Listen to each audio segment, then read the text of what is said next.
this evening, if you'll all stand and join me in the pledge. I pledge allegiance to the flag of the United States of America and to the republic for which it stands, one nation, under God, indivisible, with liberty and justice for all. You'll stay standing, and is Pastor Mike here?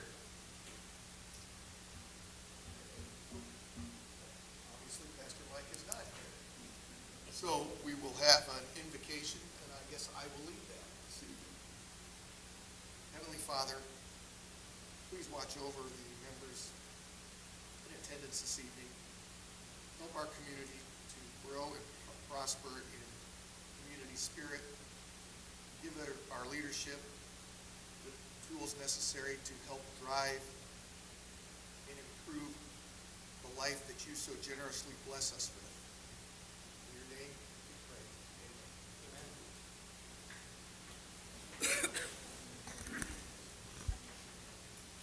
Everyone can be seated.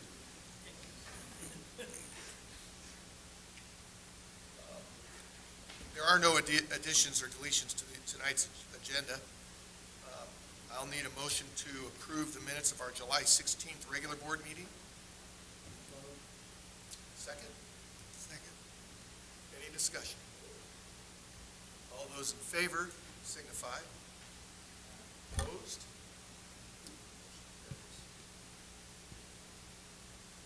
Our general manager's report. Good evening. This is the regular time that we do every 3 months that Dwayne will come forward as the treasurer's report. And so I'm going to be fairly brief with mine tonight and just hit on major projects that we're doing at this point.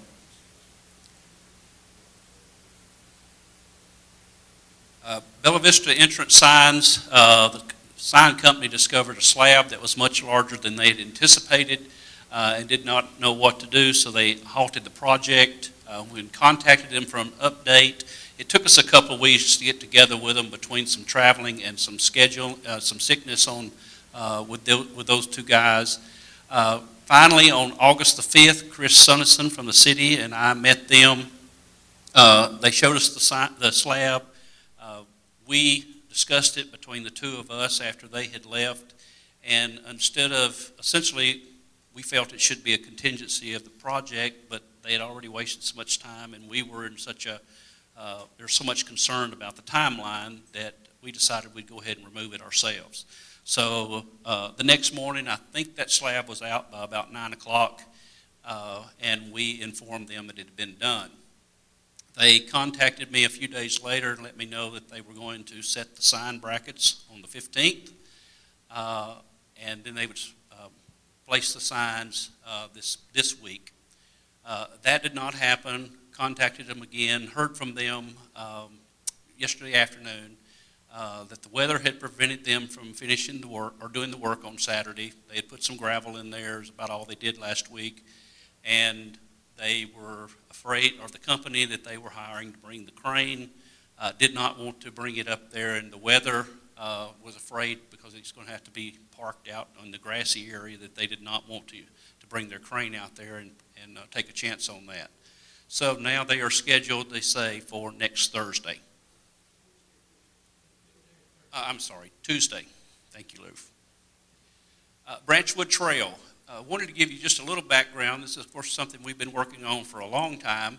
But we had some recreational trends that were given to us through some of the surveys as well as some of the work that Alta has done in Northwest Arkansas.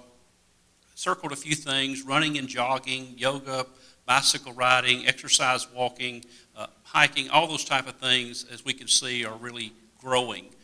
Type of things that we're seeing decreasing. We've been asked for years, make us a skateboard park. That seems to be going down in popularity. Other little things, none of these which we have that we are really in except for boating, it seems to be going down there.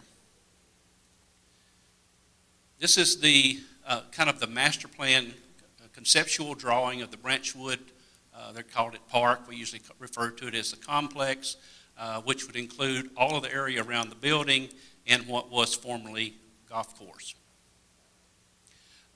We have set this up into 3 phases, essentially Alta did.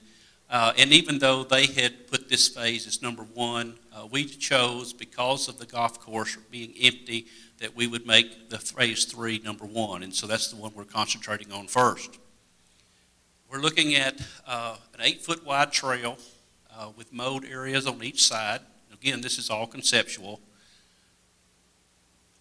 This is one of the examples of what the area looks like. This is on the very bottom and where we have so much washing problems. This is the concept. There will be a bridge and such. I do not believe there will be any kind of water flow like that because we would have to pump a lot of water through. But hopefully the rest of it is kind of conceptual about what we will actually see. One of the fairways, an idea of something that we will have in there. So kind of use of wildflowers, hopefully lots of vegetation that require very little upkeep, very little water. Other things, again, this is going to be very natural. We want it to be a draw for natural. People bird watching, nature walks, all those type of things. So looking at things like bat houses, bird houses of different sorts, and things like that around the area. As far as where we are right now, Alta planning, we have decided on going out with a design build, and there's a couple of reasons for that. That generally is what you do when you build trails, because especially if you're going to make them and try to incorporate as much of the existing topography and vegetation as possible. So you actually design it on, you kind of put a general area around, and then you go around the trees and things like that, so you can try to preserve as many of them as possible. They plan to have everything ready and send out for bid on the 31st and open bids on the 21st. Hope to have the contract awarded October 1st. And of course, we don't know yet, but right now we estimate a 2.5-month time of build. Of course, this is going to be right during the beginning of winter, and so weather will be iffy according to how wet our December is. Internally, we have drained the pond. We seined the fish. We caught 5 whole ones, plus a few fry that we were able to seine out as well. We let it dry to make sure that the muck was going to be solid enough to start putting the fill on, and it was. So we then removed the cart path, which was going to have to be gone anyway, and placed that in there for fill. We should start hauling fill this next week. As part of this project, we justified not the whole expenditure, but buying a larger dump truck. All of our dump trucks are 6-yard. We'd estimated somewhere in the neighborhood of 700 or so loads to fill this. So we have now bought one that's going to be somewhere in the neighborhood of 13 yards, 14 yards. And we just bought that and licensing it today. And so hopefully we will start early next week. Just one other thing, we most likely will be buying this dirt instead of using our supply. Running the numbers, we can buy it from excess dirt that they got over at their highway, which for about 50 cents a ton if we load it. And so we're going to take our loader over there and load it. Otherwise, we would be driving all the way over on Chelsea to get dirt that we've had from Lake Windsor's debris or dredging. So by the time you put the labor and the gas dollars, the danger areas of moving out on Chelsea onto 340 during busy times, and if you look at the Highlands area all the way from APAC to Branchwood, it's almost flat. So should be an easy drive, good gas mileage on the truck and such. Country Club Golf Course, certainly I'm sure everyone's aware of this, but we did have some greens severely damaged. This occurred right after a chemical application where we was treating some fungus as well as some pest. We mixed those together because of time limitations, not anything that we've done different in the past, but it ended up between the weather and the application that it may have got a little hot, and so we think that's what really damaged the greens. We have contacted the manufacturers. They said they have never heard of this happening before. We asked Dr. Richardson from the U of A to visit us to help us evaluate what could have been the cause and how best to remedy it. We also had last week our USGA representative here for his regular visit. And while he was here, we took him over and also asked him to evaluate what he thought the cause was and to help us propose the plan. We had already closed the golf course, knowing that we was going to have to do something and trying to limit damage, as well as not give our members a play experience that's less than what we would like to offer them. And then we, of course, at the same time moved all the group play and all the other tee times that we had. We target to begin seeding on the 24th. This will be bent grass, of course, cool weather grass like we had, and so this will be the perfect time to start planting it anyway. Anticipate 8 weeks of grow in, so we hope to reopen the course around November 1st. Estimate about $5,000 in materials, so fairly inexpensive. We just buy the seeds, some fertilizer, and we'll do all the planting ourselves. We're going to use this time, especially until they get started with the actual prep, to just work on the tees and bunkers and other neglected work that's been out there because of low labor. Speaking of labor, we are having quite a bit of issues around our seasonal labor shortage. Part-time is hard to get, I think, just about anywhere in northwest Arkansas.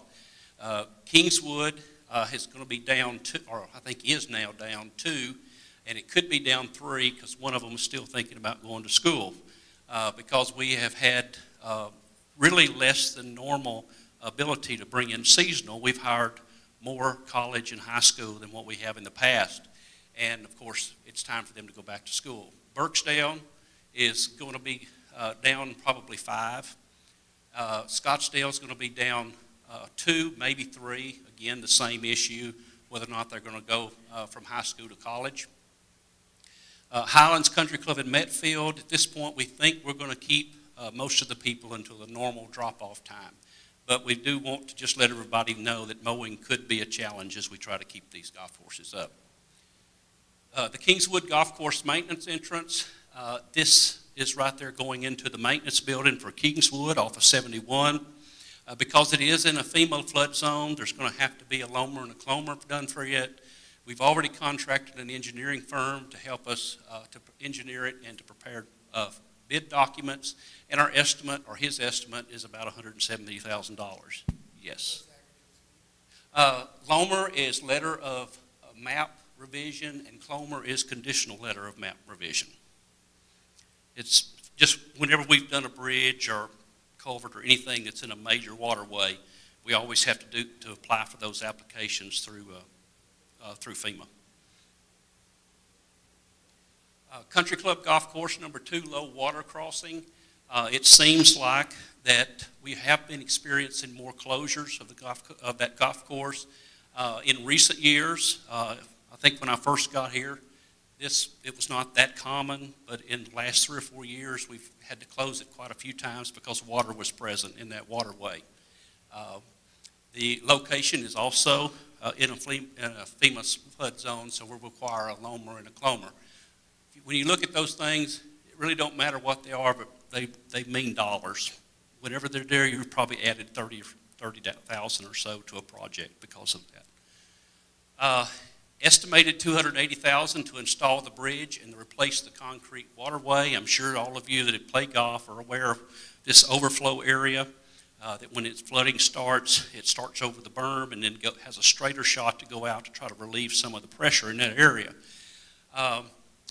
That has been there for quite a while. There are some holes in it that had been patched with concrete a few years ago. Pretty well every one of those holes now has been blown out, so we know that there is some incursion of water that's building up pressure under that concrete. So it's probably being undermined as we speak, well, at least when the rain's going. And so we know that we're going to have to replace it at some point anyway. And we also see that even if we don't do this bridge, water is already starting to force its way under the low water crossing itself.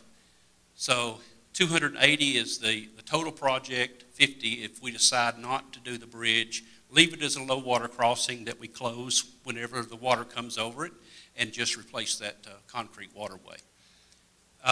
we will be bringing that back to at the work session for next month to discuss whether or not we want to go forward. Next, Scottsdale course number 13, fairway erosion. This is an issue that we've been losing quite a bit of ground on our 13th fairway at one of the areas that the developer just filled in a pretty steep, narrow gully that was going through there. And so I'm not sure what the northern people call it. Gullies is what we call it down south. And so essentially it's the area that you're going through where the washer did go. They put in a fairly deep culvert. We know now that the culvert is failing. We have lost probably in the last 5 years 20 feet or so of that fairway, and it's not that wide to start with. It's also, we're concerned, posing a problem for people that are going up close to it. We keep having to move our barriers. And now that most of the vegetation is gone, we expect it to start sloughing off a lot more aggressively now. We're expecting about $125,000 to get it replaced. We did send a camera up into the pipe to inspect it, and there's a lot of areas that it's deteriorating. And so the engineer did not believe that we could repair it. He felt that we would have to replace it. So about $125,000 to replace the culvert, but also there's going to have to be probably civil engineering to stabilize that side. We don't think we can do much else than that just because of the depth of that area. We will bring that also to the work session next month.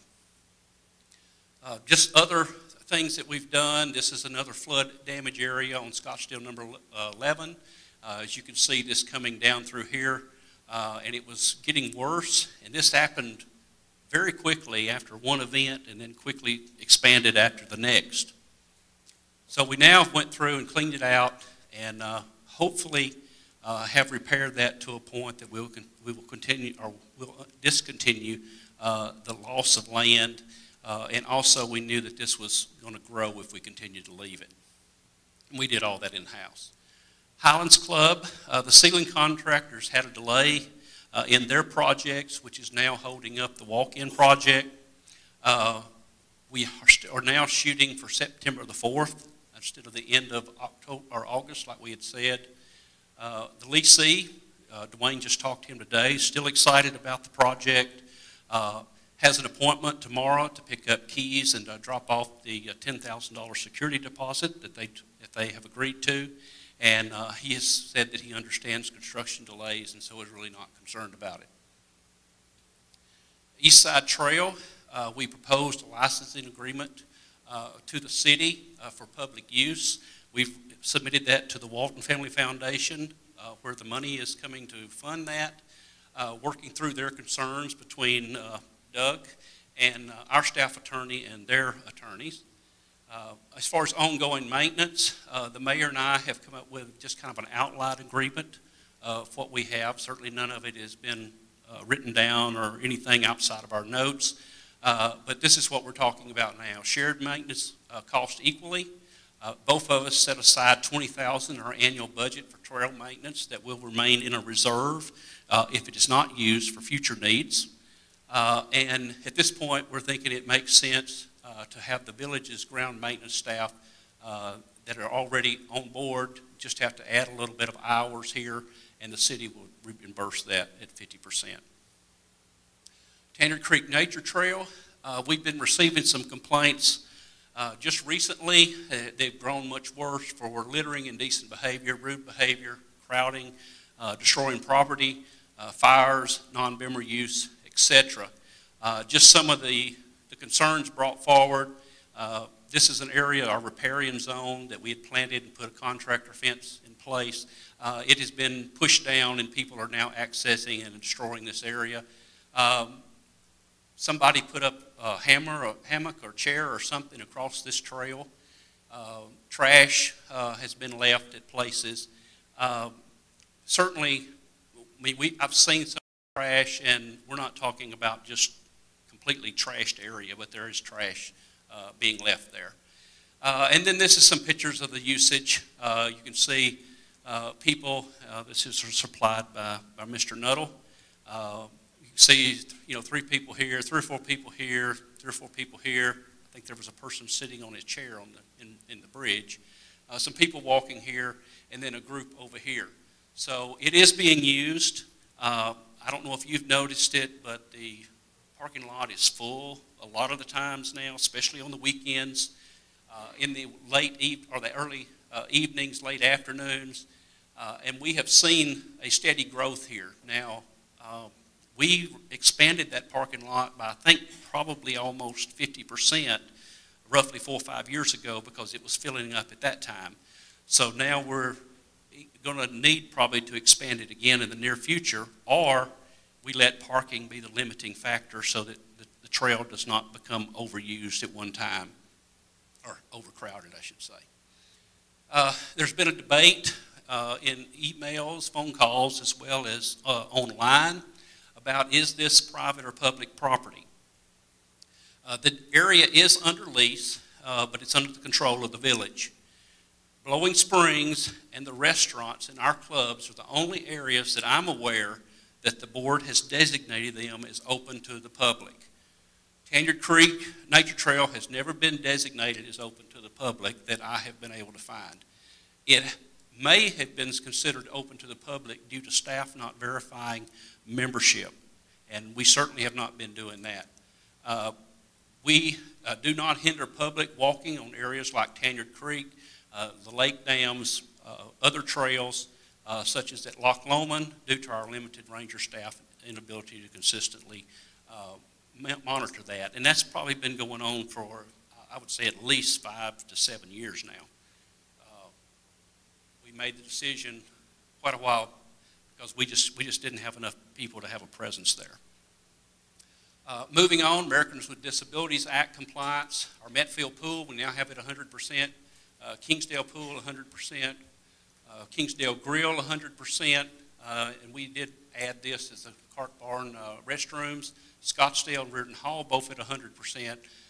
Branchwood, 65%, and we still have some work to do around some of that area.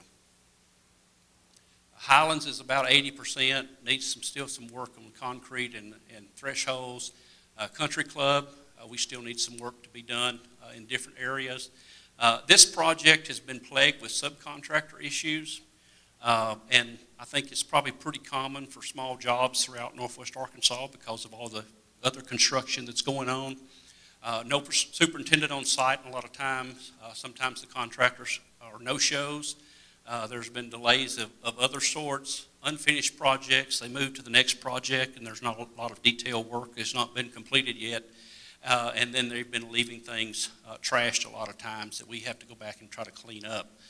So it has been one of the more difficult projects, even though the size was not really significant.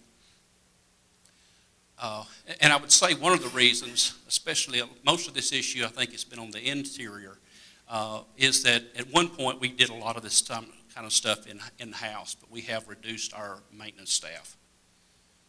Kingsdale Club, this is a thing I'm sure all of you were familiar with the area here at the end. That was regular parking, and the handicap was up in this area.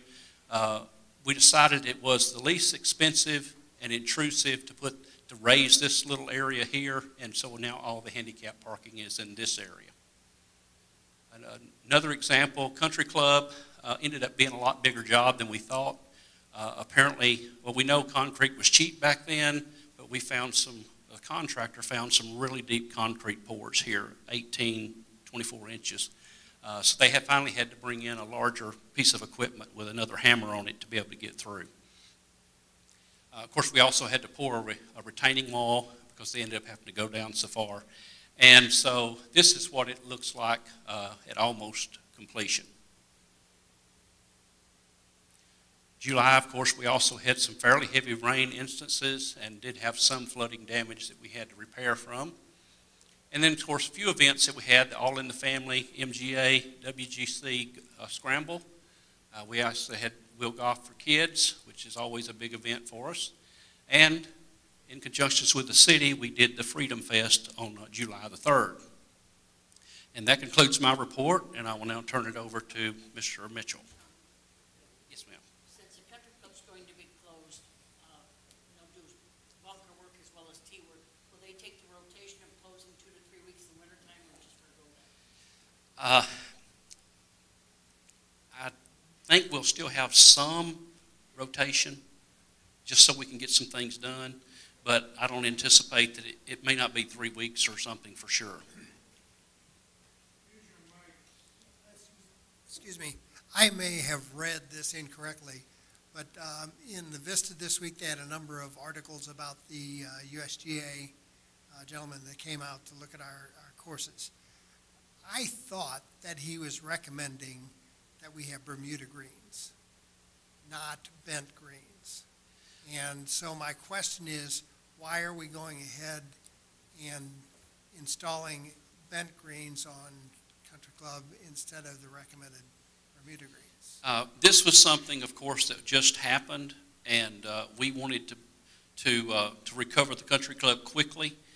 We feel that moving to Bermuda greens is a bigger decision than we would want to make within just a few short weeks. We've always felt that our next golf course to go to Bermuda greens would be Scottsdale. Eventually, we probably would like to have a lot more Bermuda greens. He is the first USGA representative that I'm aware of that ever has made that strong of a recommendation. So we didn't feel comfortable making a decision with our premier golf course on such a spur of the moment.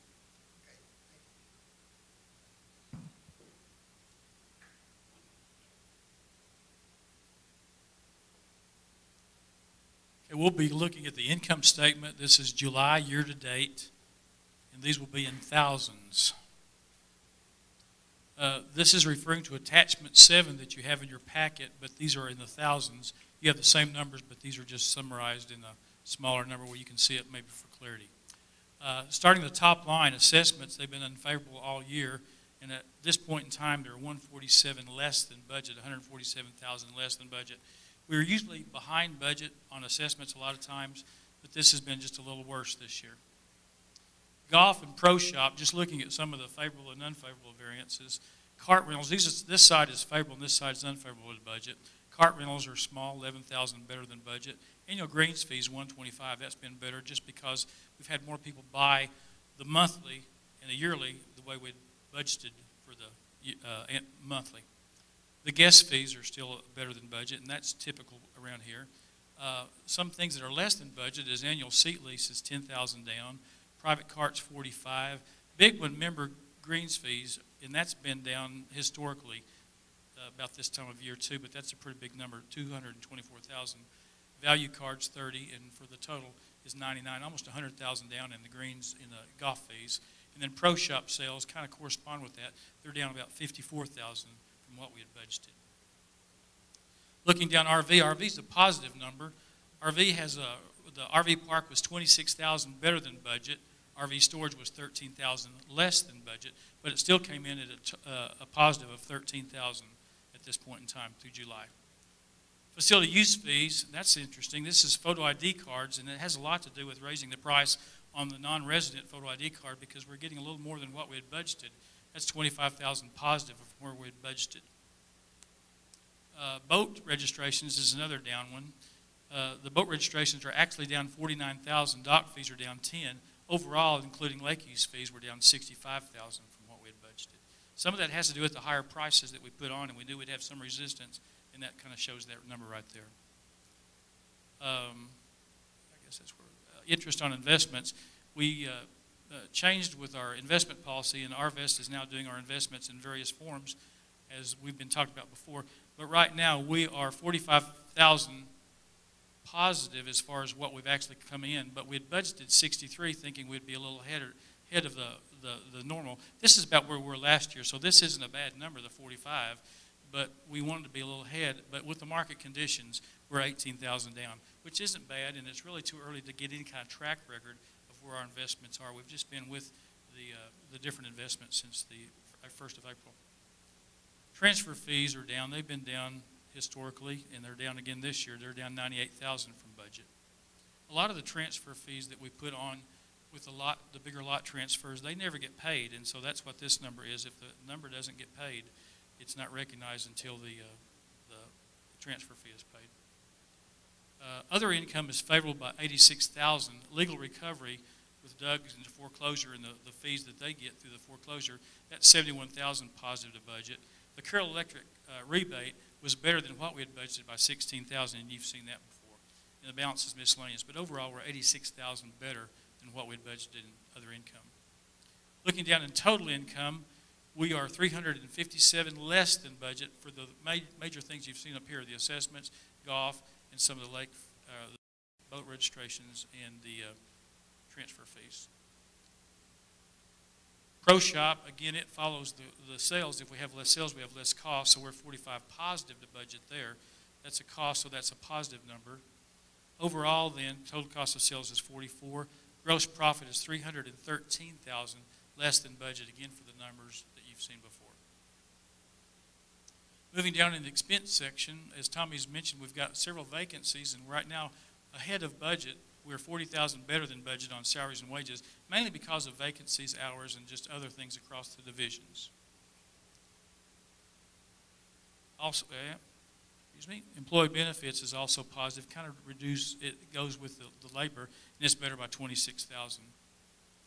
Fuel and oil, kind of want to call attention to this one. Fuel and oil has been a lot better than what we had budgeted. We had budgeted higher prices, and we're continuing to see lower prices than what we're budgeting, and hopefully that'll continue. But we're almost $100,000 better in budget just in fuel purchases. And we're still mowing the same amount. It's just that we're getting a better price on fuel. Is that including gas use for golf carts? It does.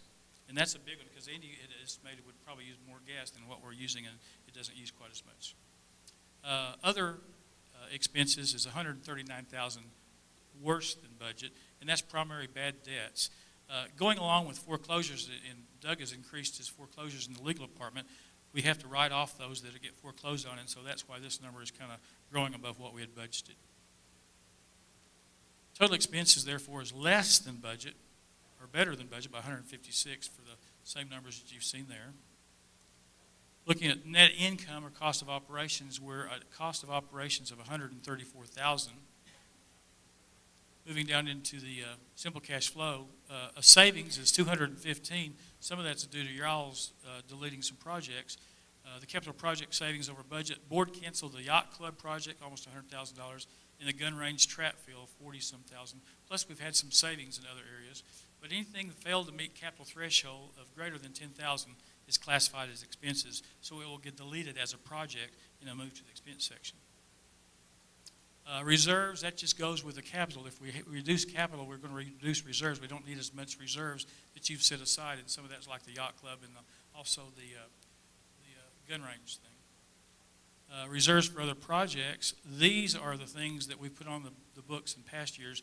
The 2013 floods, the marketing expense, and the 50th anniversary. The 2013 floods have been there since 2013. We used about $33,000 thus far in this 104. Marketing expenses is the number that y'all approved for Ashley's department in the marketing communication, and also 50th anniversary. But total that, reserve funds used for those purposes are about $104,000. Simple cash flow on the POA then is a positive $13,000 better than budget. You can see we've actually got $826,000 simple cash flow.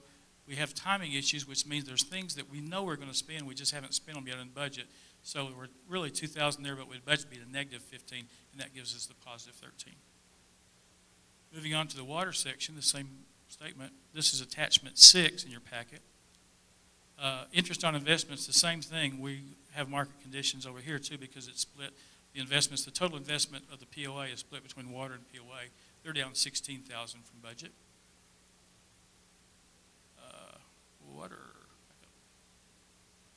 Water, you can see the same thing. We got favorable variances on this side and unfavorable. Water's down $119,000. It's due to these things. This is positive. New connections are positive $12,000. Transfer fees are positive of $7,000. Unfavorable are disconnects, 15 from what we had budgeted, and water sales $123. That's even including with the timing issue of $110 here. We're down $123. So overall, we're $119. And I looked at the track record, and sometime in this part of the year we are down, and we make it up if we have a hot rest of the year. It depends on what we have and how wet it is. That's a guess. Other income is better by $33,000 due to more water capital buy-in fees than what we had budgeted, and also some miscellaneous, some late shut-off fees. $33,000 better. Total income, therefore, in the water utility statement, this is the same time frame, July year-to-date 2015. We're 101,000 down in revenue from what we had budgeted.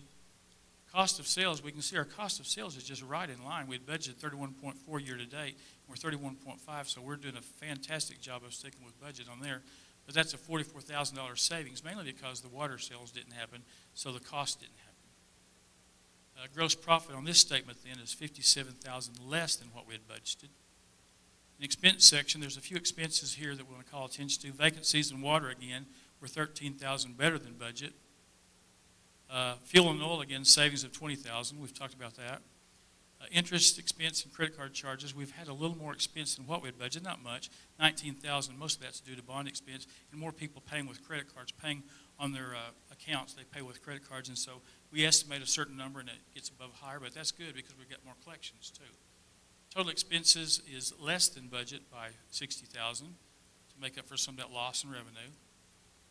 Income cost of operation, it's an income of $20,000 at this point. Looking down the cash flow, the capital projects, it's a $2,000 savings thus far. We've got several projects, but they haven't closed yet, so we don't know really where they're going to be. But right now we've got a $2,000 that we know we've saved. And that's it. Simple cash flow then of $5,000 on this budget. We have actually 525 collected. We've got 484 of timing, which really have 42 positive. Had a budget of having 37, so we're 5.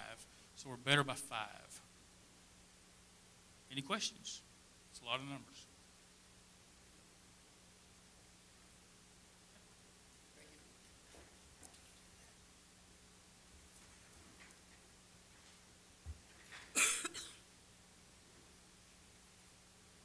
We'll have a response to previous open forum comments.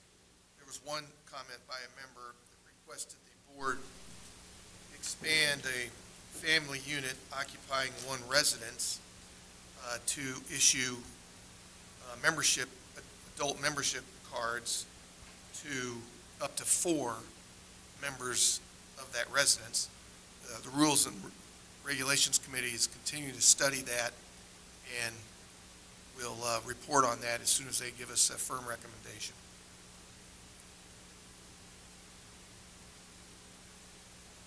Old business. That's right, I'm sorry. Open forum. If anyone would like to address the board, they can do that at this time by stepping to the microphone, introducing themselves, and giving us their address.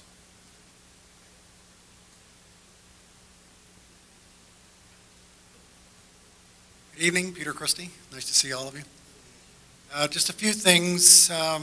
We're now preparing for winter, and I'm pleased to tell you that we're actually going to have 3 more plows than we did last year. You may remember the infamous fire on Palm Sunday. We actually did quite well out of the fire, which is highly unusual.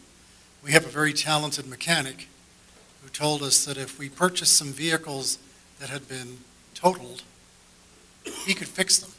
So we bought them for scrap, turned around, and we ended up with a new dump truck, 2 new pickups. We refurbished the 2 fairly new John Deere tractors. Plus, we have replaced all those vehicles with the insurance money. So we now have 6 mowers. 2 are not in service yet. We're waiting for the safety cages to come in, but that will increase the mowing. And then we are going to council this Monday and requesting $59,000, $19,000 to hire 3 more people, as well as $40,000 so that we can buy more snow plows, et cetera, to put on the refurbished vehicles. So it's a good news story. I did meet with state representatives earlier this week. As you know, we've been plowing 340 and 279 for years, free of charge, and I got wind that they actually have a program to pay you for doing it. So they are now going to put a proposal together so that we can hopefully get some compensation back for it. We did look at the possibility of the city mowing 279 and 340. It's just too expensive. I'd have to go out and buy a whole bunch of more equipment, and frankly, we just don't have the money. The groundbreaking for the fire department was a smashing success, and we're gearing up now for the street department, and hopefully that'll happen within the next 6 to 8 weeks. Trying to think of something else. I think that's about it. Tommy and I continue our discussions. I've met with Bob a couple of times. Everything's very positive.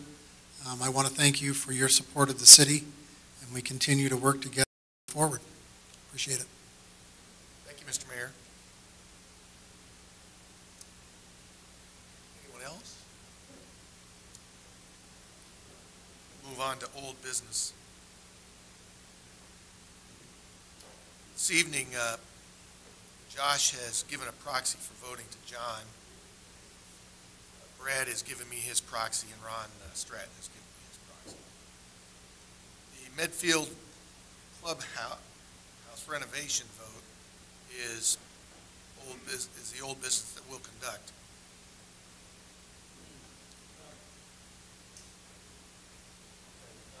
This is something that... So we have been discussing for quite a while. We are looking at adding some food and beverage, very limited food and beverage service that's going to be really for the purpose of satisfying the needs of the people using this building, mainly the golf course. But there are some other users that could use this. There's card players, maybe people that are exercising or whatever may also choose to patronize it. And so that will be here, what was the old Nottingham room that we generally has just been called the card room. The area there that is the Robin Hood room that we expanded a few years ago is going to become a multi-use room that can be used for classes as well as meetings, family get-togethers, whatever the case may be. And then, of course, we put in we're going to put in the fitness center into this area here. There is some of the area that we're already using for fitness, but we are going to, we've already stripped out the kitchen area. We're going to move membership services into the kitchen area, and then let open the current membership services area, so this will be one large fitness. This has been a project that we've been working on for some time. The architect had given us a total project estimate of $312. 14 of that was his fees, so the total project for construction was $298. We went out, got 3 bids. The lowest bid was $333, so that is essentially $35,000 over what we had gotten approved for the construction cost. The other 2 bids, as you can see, was then $45 and $67 respectively. All 3 of these bidders have experience. Some of these, I think it's less than larger projects, but they all do have experience. The first bidder, who is also the lowest bidder, we've had a quite long working relationship with them, and they have always done a very good job for us. So we have no reason to not accept the lowest bidder on this project. But the board will need to give another $35,000, which will make this total project $347,000. I'll entertain a motion to proceed with the project. I'd like to make a motion to proceed with the project. Do I have a second? Second. Any discussion?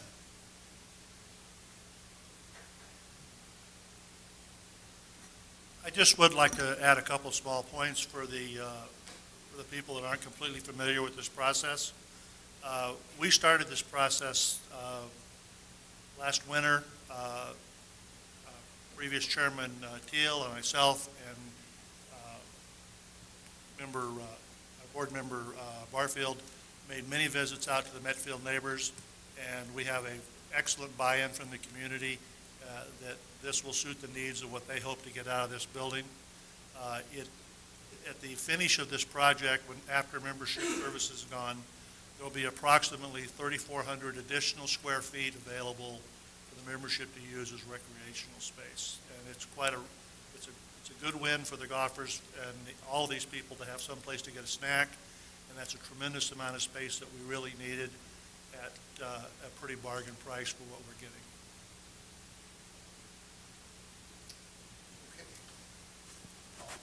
Call for the question. All those in favor of the renovation, vote.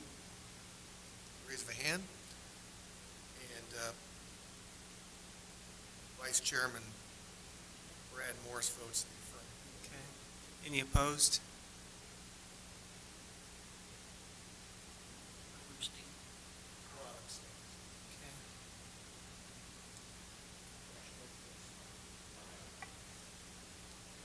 Motion passes. So the additional 35 will be taken from reserves, is that correct?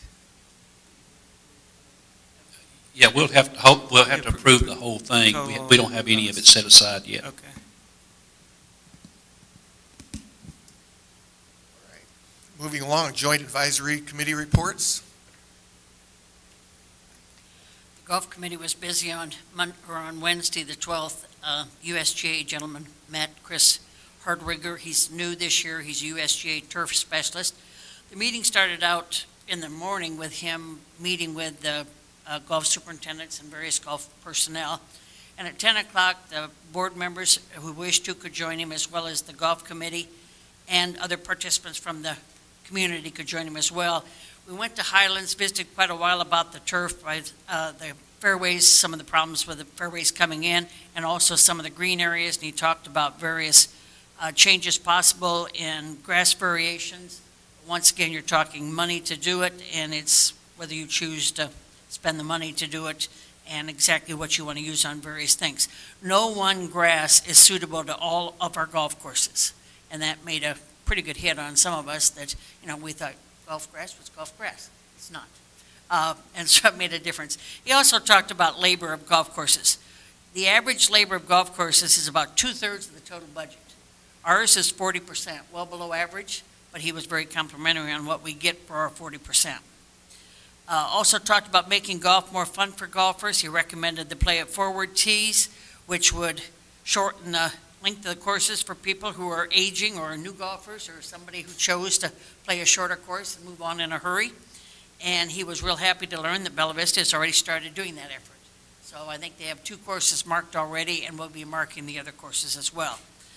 The total report that Chris will make will be available on the POA Golf webpage as soon as it's available. I don't think it's on yet. It's usually next week before it's on. But other than that, it was a good turnout.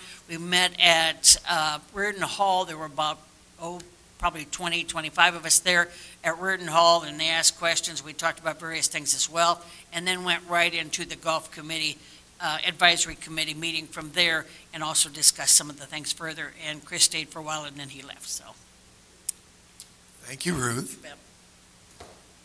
John? The Lakes Committee met 2 days on the 19th. Unfortunately, we did not have a quorum present.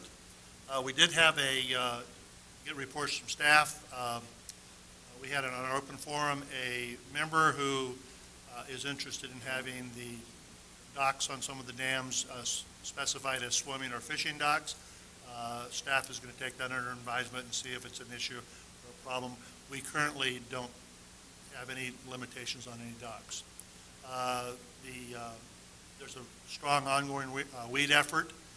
The Lakes Department is currently working with the fire department to set up a plan to burn the dams, which is a much better way to control weeds. We have not done that for years. The fire chief seems to be very helpful in working with them, and we think it's going to help with our weed and brush control. Lake Ann parking lot is done. As back to Dwayne's thing about boats, the Lake Rangers have done a survey of Lake Ann, Lake Windsor, and Loch Lomond, finding boats that are on the lakes that their registrations expired. That number is in the mid-80s. And then we had a lovely report from Darrell concerning removing fish from pond at Branchwood. And the Lake Department has also had just had a company from Wisconsin, I believe, finish mapping Lake Brittany and Lake Lomond, and they will have digital imaging of the bottom available quite soon. The other item that was discussed were water toys on the lake. There's currently a trend on the lakes for large floating islands where people go out and play. During the daylight hours, nobody considered them much more than just something to drive around. There is a bit of a problem with them being out at night because most of them don't have lights. The committee is going to work on a policy and check and see if they think there's something that can be done, and they will report back to us later. Thank you. Dave? The Recreation Committee met on August the 10th. There were a couple of things from various amenities reports that I'd like to talk about. Blowing Springs, there's a need to get the speed bumps repaired and completed. Vern said that this is on his agenda and it will be done this summer. Chuck Jansen reported that the tennis courts near Reardon Hall need a couple of trees removed, and Vern is aware of that. There was also a lengthy discussion about Tanyard Creek, which we've already discussed earlier. The Recreation Committee has submitted a white paper to the board. I think all of us have a copy of it by email. Various recommendations about how to increase amenity usage. There was some discussion about pavilions, and could we possibly start renting pavilions to multiple usages during the day. Vern said the problem with that is we only have staff to clean them once a day. So if you have someone coming in the morning using it, they leave a bunch of trash.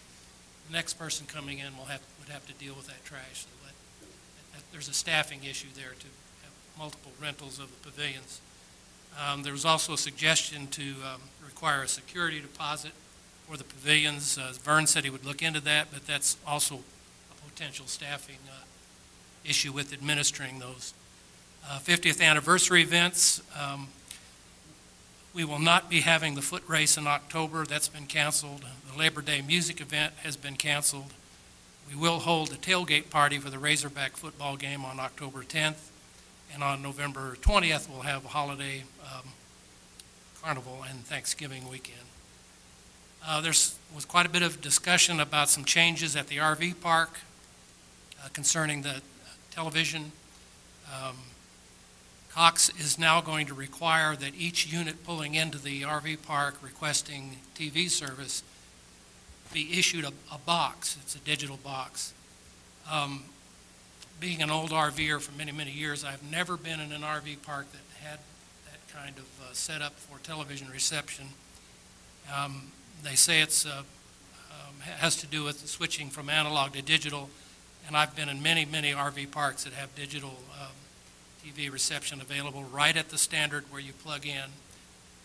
I can see a real problem with those boxes not being returned when people leave. Right now, Cox is saying that they're not going to charge us for those, but that's something we really need to look into, and I would look at other RV parks to see how they're doing that. We will have to look into that. Are you finished, Dave, or you'd like to go ahead. address I've got that? some more, but go ahead. This is an issue, and of course, if you probably are most aware, if you that own Cox here in Bella Vista, that's an issue that we're all going to have to get boxes for every TV set that you have in your home. So they are going over strictly to this, and so every one of us will be required it, and so therefore it will be required in this area. We have not, and we'll try to research and find some places that maybe only do have digital available and see how they handle this. It may be something particular to Cox's equipment, or it may be an industry-wide issue, but we're going to have to research it. Let's see, there's only a few more things here. Clem reported that all the pools are doing well this summer and usage is up. Metfield's Silver Sneakers classes are going to start this fall, as well as some cycling classes on the new cycling machines. I did get a notice from Arkansas Blue Cross Blue Shield that they are canceling their Silver Sneakers benefit for their policyholders. So that's bad news. Yes, I sent you guys a notice, I think, late last week. We have heard that was coming. They pulled the trigger on that, and we have some real concerns because I think the other one is Fit and something. I forgot the name that they're going with. And we have been trying to establish a relationship with them for 2 or 3 years because we have some members who are in that already. and they have been very unresponsive to us. They promised us again, I believe it was this week, that they would get it back to us within a week.